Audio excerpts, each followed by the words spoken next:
N V സിനിമാസിൻ്റെ പുതിയൊരു വീഡിയോയിൽ നമ്മൾ നോക്കാൻ പോകുന്നത് ഇന്ന് ഓഗസ്റ്റ് 14-ാം തീയതി റിലീസ് ചെയ്ത ഏറ്റവും പുതിയ ചിത്രമാണല്ലോ വാർ 2 എന്ന മൂവി. ഋത്തിക് റോഷൻ നായകനായി ജൂനിയർ NTR ഒരു പ്രധാന വേഷം കൈകാര്യം ചെയ്യുന്ന മൂവിക്ക് വേണ്ടി നമ്മളെല്ലാവരും കാത്തിരിക്കുകയാണല്ലോ. ഇന്ന് കൂലിയുടെ റിലീസിങ്ങിൻ്റെ ഇടയിൽ നമ്മളെല്ലാവരും മറന്നുപോയൊരു സിനിമയാണല്ലോ വാർ 2 എന്ന മൂവി.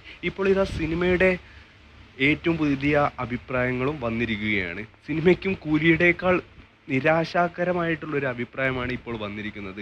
ഒരു ആവറേജിന് താഴെയുള്ളൊരു സിനിമ മാത്രമായിട്ടാണ് നമുക്ക് ഒറ്റ വാക്കിൽ സിനിമയെക്കുറിച്ച് പറയാനുള്ളത്. സിനിമയുടെ VFX ആണെങ്കിലും അതേപോലെ തന്നെ മേക്കിംഗ് ആണെങ്കിലും കഥയിലെ എല്ലാം ഒരു പോരായ്മയായിട്ടാണ് നമുക്ക് ഒറ്റ വാക്കിൽ സിനിമയെക്കുറിച്ച് പറയാനുള്ളത്. സൗത്തിലെ സൂപ്പർ സ്റ്റാറും അതേപോലെ തന്നെ നോർത്തിലെ സൂപ്പർ സ്റ്റാറും എല്ലാം ഉണ്ടായിട്ടും സിനിമ താഴെ തട്ടിലേക്ക് പോയി എന്നാണ് ഏറ്റവും പുതിയ നിരാശാജനകമായിട്ടുള്ളൊരു കാര്യം. കാത്തിരിക്കാം ഈ അഭിപ്രായം വെച്ച് സിനിമയുടെ ബുക്കിംഗ് ഏത് ലെവൽ വരെ പോകുമെന്നും സിനിമ വിജയിക്കുമോ ഇല്ലയോ എന്നും ഒക്കെ അറിയുന്നതിന് വേണ്ടി. ഈ സിനിമ കണ്ടവരാണ് നിങ്ങളെങ്കിൽ സിനിമയുടെ അഭിപ്രായം തീർച്ചയായിട്ടും കമൻറ്റ് ബോക്സിൽ രേഖപ്പെടുത്തുക.